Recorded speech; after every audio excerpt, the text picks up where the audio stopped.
What's going on, everyone? Welcome to the Shoofly Update Show. We've got our first episode for the month of May here. A really exciting month coming up, from programming to our schedule to some cool events. So really excited to start sharing what you can expect for this upcoming week with programming, some different events, highlighting as well some of the competitions from this past weekend. So we're going to dive right in, and Street's going to give us a little bit of a glimpse into the programming for this week.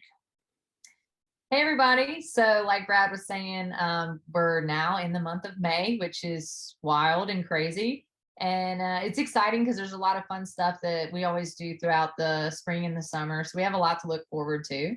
As far as the programming goes, this week is our last week of this cycle.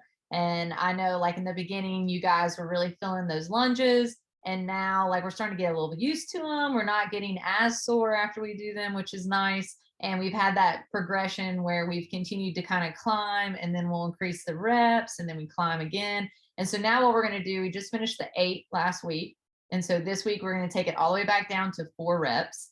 And your goal for those 4 reps is going to be to find something heavier than what you've done in the previous 2 times that we've done the 4 reps. A few things I do want to say about that though.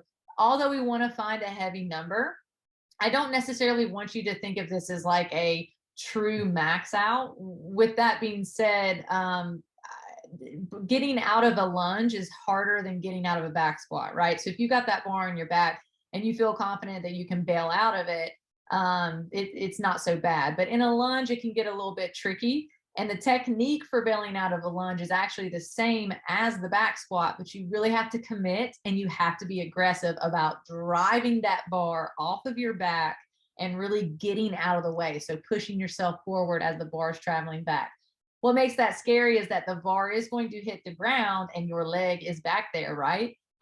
So essentially it's not going to hit your leg, but you don't want to really be thinking about that while you're doing your lunges. So my advice to you as you're climbing in weight is that we've been able to build confidence in this movement for 8 weeks. All right. So you should have an idea of the number that you can hit. Don't go above and beyond some unrealistic number, right? There's no need for us to bail out of these lunges unless absolutely necessary. So be smart. Be really thoughtful and mindful when you're doing these lunges this week, and go for something that you're going to be proud of and that you feel like truly is your heavy 4 rep lunge. Okay. So keep that in mind tomorrow when we do that. And as always, if you have to get out, you can bail out, but let's not rely on that as like the first option. And then as far as the program goes, the rest of the week, very similar. Wednesday is going to be our vertical pressing, and Friday is going to be our power movement plus our squat. And then after that, so next week, we will have a true deload week. And I mean it, it will be truly deload week. What will not be a deload moving forward is that in the month of May, we like to do hero workouts because at the end of May, we have Murph that we're going to do. So every Saturday on the weekends, we're going to do a hero workout.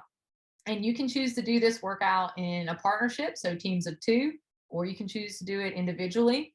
I will say that we will be putting time caps on these workouts. So if you don't, want to get time capped, or you think you might get time capped, doing it in a partnership or cutting the workout in half will be really good options for that. It'll be nice to do some hero workouts because it allows us to reflect on sacrifices that our service members have made.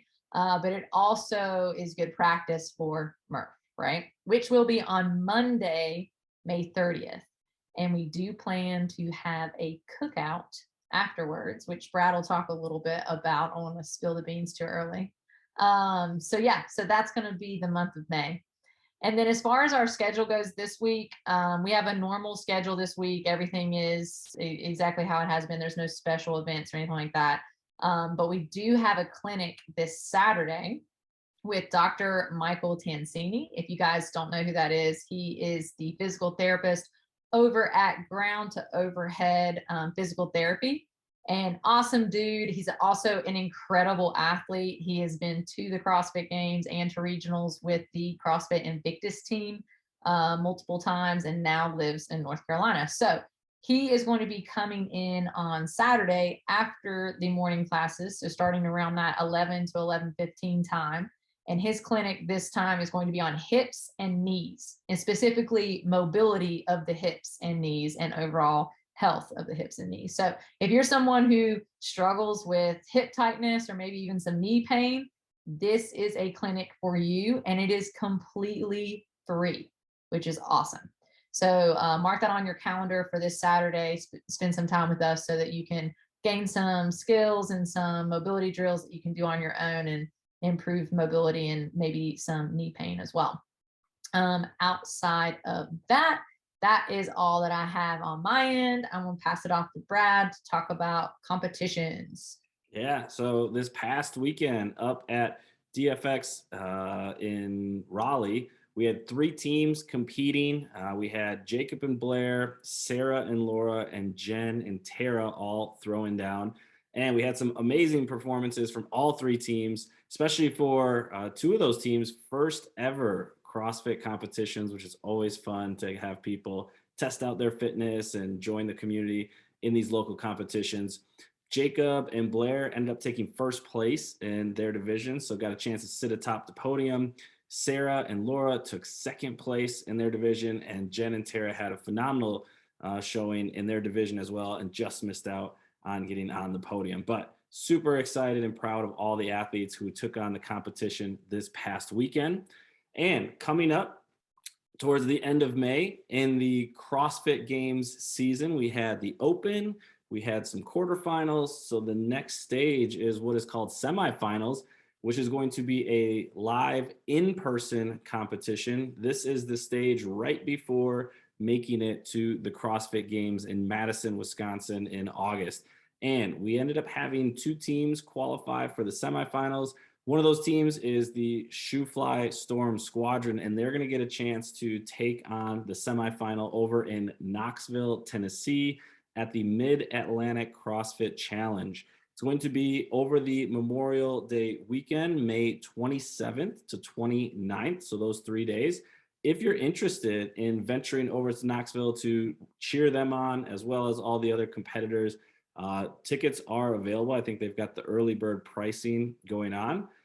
So it might be an awesome opportunity to see some live competition with some of the best athletes in North America and cheer our team on to see if they can make it over to Madison, Wisconsin in August. So some exciting competitions coming up in the month of May to keep track of. At the end of May, we've got, like Street said, Murph coming up on Memorial Day. So the way that we like to do Murph at CrossFit Shoofly is we run the workout on Monday. So that's going to be the only thing we're doing on Monday. And we have morning heat times. So we'll most likely run our heat times the same way we would run a Saturday class. So we'll have an 8 a.m., a 9 a.m., and a 10 a.m. heat. So feel free to jump into any one of those.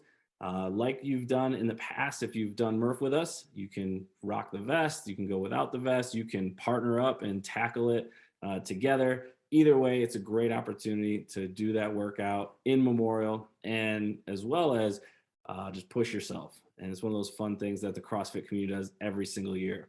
And this year, at the end of that 10 a.m. class, we're going to go ahead and have a cookout to celebrate Memorial Day, celebrate completing that workout. So Manny's been gracious enough to cook some chickens for us, which if you have ever had the chicken that Manny's cooked, it is phenomenal. So I would highly recommend trying that out. And then we'll also put together a list for bringing sides and desserts and all that good stuff, so we can just hang out and enjoy some camaraderie after doing Murph around that 11:30 time frame on Monday. So you can plan for that.